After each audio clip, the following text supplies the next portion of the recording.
నియోజకవర్గానికి సంబంధించిన సర్వే రిపోర్ట్ని మీ ముందు ఉంచుతాను. అనంతపురం జిల్లా ఉరవకొండలో గత అసెంబ్లీ ఎన్నికల్లో టీడీపీ నుంచి పయ్యావుల కేశవ్ పోటీ చేశారు. వైసీపీ నుంచి విశ్వేశ్వరరెడ్డి బరిలో ఉన్నారు. ఆ ఎన్నికల్లో పయ్యావుల కేశవ్ 21,704 ఓట్ల మెజార్టీతో వైసీపీ అభ్యర్థిపై విజయాన్ని సాధించారు. మరి కూటమి ప్రభుత్వం ఏడాదిన్నర పాలనపై ఈ సెగ్మెంట్ జనం ఏమనుకుంటున్నారు? ఎమ్మెల్యే పనితీరుపై సంతృప్తిగా ఉన్నారా? సీఎం పనితీరుకి ఎటువంటి రేటింగ్ ఇస్తున్నారు? నారా లోకేష్, పవన్ కళ్యాణ్, జగన్ గురించి ఈ సెగ్మెంట్ ప్రజలు ఏమనుకుంటున్నారు? ఓవరాల్గా కూటమి ప్రభుత్వంపై జనం మాట ఏంటి? బిగ్ టీవీ ఎక్స్క్లూజివ్ సర్వే రిపోర్ట్లో చూద్దాం. ఎన్నికల సమయంలో ఉరవకొండ నియోజకవర్గ ప్రజలకు పయ్యావుల కేశవ్ ఇచ్చిన హామీలు ఏంటో ఒకసారి చూద్దాం. ఇవే ఎన్నికల సమయంలో ఇచ్చిన హామీలు. 50,000 ఎకరాలకు మెగా డ్రిప్ ఇరిగేషన్ తిరిగి ప్రారంభిస్తామని చెప్పారు. అలాగే తాగునీటి కొరత లేకుండా చూస్తామన్నారు. నియోజకవర్గంలో తాగునీటి కొరత ఎక్కువగా ఉంటుంది, సో తాగునీటి కొరత లేకుండా చూస్తాను అని చెప్పారు. ప్రతి ఇంటికి రక్షిత మంచినీటిని సరఫరా చేస్తాను అని అన్నారు. అలాగే గ్రామాల్లో సీసీ రోడ్ల నిర్మాణాన్ని చేపడతాము అని హామీ కూడా ఇచ్చారు. మరి నియోజకవర్గంలో ఇప్పటికీ ఉన్న సమస్యలు ఏంటో ఒకసారి చూద్దాం. ఇవే నియోజకవర్గంలో ఇంకా కనిపిస్తున్న సమస్యలు. ఉరవకొండలో హై లెవెల్ కెనాల్ ఉన్నా తాగునీటి, సాగునీటి సమస్య చాలా ఎక్కువగా ఉంది. ప్రైవేట్ వాటర్ ట్యాంకర్లే ఇప్పటికీ అక్కడి ప్రజలకు ఆధారం. అలాగే పట్టణంలో రోడ్లు, డ్రైనేజీల సమస్య కూడా ఎక్కువగా కనిపిస్తూ ఉంది.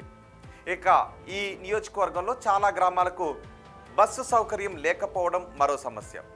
బస్సుల సంఖ్యను పెంచాలి అని గతంలో ఎన్నో విజ్ఞప్తులు చేశారు, నిరసనలు కూడా చేశారు.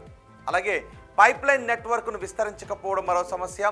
జడ్డిపల్లి రిజర్వాయర్ రిపేర్లు చేయించకపోవడం ఇంకో సమస్యగా కనిపిస్తూ ఉంది. జడ్డిపల్లి రిజర్వాయర్ రిపేర్లు చేయకపోవడం ఇంకో సమస్యగా కనిపిస్తూ ఉంది. మరి నియోజకవర్గ ప్రజలు ఎమ్మెల్యే పనితీరు గురించి ఏమనుకుంటున్నారో ఒకసారి చూద్దాం. ఆయనకు పాజిటివ్గా ఉన్న అంశాలేంటి, నెగిటివ్గా ఉన్న అంశాలేంటో మాట్లాడదాం. ముందుగా పాజిటివ్గా ఉన్న అంశాలు ఇవే. ఉరవకొండలో హంద్రి నివాస్ సుజల స్రవంతి కాలువ పనుల్లో పురోగతి కనిపిస్తూ ఉంది. చివరి దశలో జీడిపల్లి రిజర్వాయర్ పనులు జరుగుతూ ఉన్నాయి. అలాగే ఉరవకొండలో రోడ్లు, డ్రైనేజీలు, నీటి సరఫరా పనులు జరుగుతూ ఉన్నాయి. ఇక విడపనకల్ మండలంలో కొత్త తాగునీటి పైప్ లైన్ ప్రాజెక్టు ప్రారంభించారు. చాలా చోట్ల రోడ్లకు రిపేర్లు చేస్తూ ఉన్నారు, కొన్ని చోట్ల ప్యాచ్ వర్క్లు పూర్తయిపోయాయి. అలాగే ఉరవకొండ రాయంపల్లి వరకు కొత్త తార్ రోడ్డు నిర్మాణం జరిగింది. ఇవన్నీ పాజిటివ్గా ఉన్న అంశాలు. మరి నెగిటివ్గా ఉన్న అంశాలు ఏంటో చూద్దాం. ఇవో నెగిటివ్గా ఉన్న అంశాలు కూడా మీకు బిగ్ టీవీ స్క్రీన్ పైన కనిపిస్తున్నాయి. ప్రజల ప్రధాన ఆందోళన ఇక్కడ నిరుద్యోగం ఎక్కువగా ఉంది. ఆ నిరుద్యోగాన్ని అరికట్టడానికి తగిన చర్యలు తీసుకోండి అని అడుగుతూ ఉన్నారు. ఆర్థిక మంత్రిగా ఉండటంతో ఉపాధి కల్పనలపై జనం చాలా ఎక్కువగా ఆశలు పెట్టుకున్నారు. అలాగే సెగ్మెంట్కు పరిశ్రమలు తీసుకుని రావాలి అని జనం అడుగుతూ ఉన్నారు. ఆర్థిక మంత్రి కావడంతో అమరావతిలోనే ఆయన ఎక్కువ సమయాన్ని గడుపుతున్నారు నియోజకవర్గం కంటే అని జనం అనుకుంటున్నారు. ఇక మండల స్థాయి నాయకుల పెత్తనం అక్కడ ఎక్కువగా ఉంది అని జనం అనుకుంటూ ఉన్నారు. ఇవి నెగిటివ్గా ఉన్న అంశాలు. మరి ఎమ్మెల్యే పనితీరుకు ప్రజలు ఎన్ని మార్క్స్ వేస్తున్నారో చూద్దాం. ఇవే ప్రజలు వేస్తున్న మార్క్స్. చాలా బాగుందని 16% మంది జనం చెప్తున్నారు. బాగుంది అని 19% మంది జనం అంటున్నారు. పర్వాలేదు అని 35% మంది జనం చెప్తున్నారు. బాగాలేదు అని 17.5% మంది జనం చెప్తుంటే అస్సలు బాగాలేదు అని 12.5% మంది జనం చెప్తున్నారు. అంటే దగ్గరగా 29% మంది ప్రజలు కొంత అసంతృప్తిని వ్యక్తం చేస్తూ ఉంటే 71% మంది ప్రజలు సంతృప్తిని వ్యక్తం చేస్తున్నారు. ఇక ముఖ్యమంత్రి చంద్రబాబు పనితీరుకు ఈ నియోజకవర్గ ప్రజలు ఎన్ని మార్క్స్ వేస్తున్నారో చూద్దాం. చాలా బాగుందని 12.5% మంది అంటున్నారు. బాగుంది అని 22.5% మంది అంటున్నారు. పర్వాలేదు అని 42.5% మంది జనం చెప్తుంటే బాగాలేదు అని 12.5% మంది అంటున్నారు. అస్సలు బాగాలేదు అని 10% మంది జనం చెప్తున్నారు. అంటే 22% మందిలో కొంత అసంతృప్తి కనిపిస్తూ ఉంటే మిగిలిన జనం సంతృప్తిని వ్యక్తం చేస్తున్నారు. ఇక ఓవరాల్గా ప్రభుత్వ పనితీరుకు ఈ నియోజకవర్గ ప్రజలు ఎన్ని మార్క్స్ చేస్తున్నారో చూద్దాం. చాలా బాగుందని 15% మంది అంటున్నారు. బాగుంది అని 22% మంది చెప్తున్నారు. పర్వాలేదు అని 33% మంది జనం అంటున్నారు. బాగాలేదు అని 17.5% మంది చెప్తుంటే అస్సలు బాగాలేదు అని 12.5% మంది జనం చెబుతున్నారు. అంటే దగ్గరగా 30% మంది ప్రజలు కొంత అసంతృప్తిని వ్యక్తం చేస్తూ ఉంటే మిగిలిన జనం సంతృప్తిని వ్యక్తం చేస్తున్నారు. ఇక ప్రతిపక్ష నేత జగన్ పనితీరుకు ఎన్ని మార్క్స్ ఇస్తున్నారో చూద్దాం. చాలా బాగుందని 12.5% మంది అంటున్నారు. బాగుంది అని 10% మంది చెప్తున్నారు. పర్వాలేదు అని 35% మంది అంటున్నారు. బాగాలేదు అని 22.5% మంది అంటుంటే అస్సలు బాగాలేదు అని 20% మంది జనం చెబుతున్నారు. ఉప ముఖ్యమంత్రి పవన్ కళ్యాణ్ పనితీరుకి ఎన్ని మార్క్స్ ఇస్తున్నారో చూద్దాం. చాలా బాగుంది అని 15% మంది జనం చెప్తున్నారు.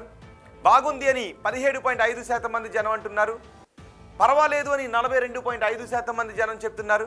బాగాలేదు అని 15% మంది జనం చెప్తుంటే అస్సలు బాగాలేదు అని 10% మంది జనం అంటున్నారు. మంత్రి నారా లోకేష్ పనితీరుకి ఎన్ని మార్క్స్ వేస్తున్నారో చూద్దాం. చాలా బాగుందని 15% మంది అంటున్నారు. బాగుంది అని 30% మంది చెప్తుంటే పర్వాలేదు అని 35% మంది అంటున్నారు.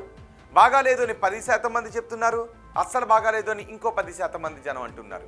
అమరావతి పనులు పూర్తి అవుతాయి అనుకుంటున్నారా అని అడిగిన ప్రశ్నకు పూర్తి అవుతాయి అని 35% మంది ప్రజలు నమ్ముతున్నారు. పూర్తి కావు అని 20% మంది ప్రజలు అనుకుంటున్నారు. కావచ్చు అని 22.5% మంది ప్రజలు అనుకుంటున్నారు. తెలియదు అని ఇంకో 22.5% మంది ప్రజలు అనుకుంటున్నారు. పోలవరం ప్రాజెక్టు పూర్తి అవుతుంది అనుకుంటున్నారా అని అడిగిన ప్రశ్నకు పూర్తి అవుతుందని 25% మంది ప్రజలు నమ్ముతున్నారు. కాదు అని 17.5% మంది అనుకుంటున్నారు. కావచ్చు అని 37.5% మంది జనం అంటున్నారు. తెలియదు అని 20% మంది జనం చెప్తున్నారు. కూటమి ప్రభుత్వంలో ఉద్యోగ అవకాశాలు పెరిగాయా అని అడిగితే పెరిగాయి అని 20% మంది అంటున్నారు. పెరగలేదు అని ఇంకో 25% మంది అంటున్నారు. పెరిగుండొచ్చు అని 37.5% మంది జనం చెబుతుంటే తెలియదు అని 17.5% మంది జనం అంటున్నారు. వచ్చే ఎన్నికల్లో వైసీపీ అధికారంలోకి వస్తుంది అనుకుంటున్నారా అని అడిగితే వస్తుంది అని 12.5% మంది జనం చెప్తున్నారు. రాదు అని 27.5% మంది జనం అంటున్నారు. రావచ్చు అని 25% మంది జనం చెప్తుంటే తెలియదు అని 35% మంది జనం అంటున్నారు. చంద్రబాబు తర్వాత ముఖ్యమంత్రిగా ఎవరైతే బాగుంటుందని అడిగిన ప్రశ్నకు పవన్ కళ్యాణ్ అయితే బాగుంటుందని 25% మంది జనం చెప్పారు. నారా లోకేష్ అయితే బాగుంటుందని 52.5% మంది జనం అన్నారు. తెలియదు అని 22.5% మంది జనం చెప్పారు. ఇవి ఈరోజు ఆంధ్రప్రదేశ్లో ఏడాదిన్నర కూటమి పాలనపై బిగ్ టీవీ నియోజకవర్గాల వారీగా చేసిన survey report AP progress card.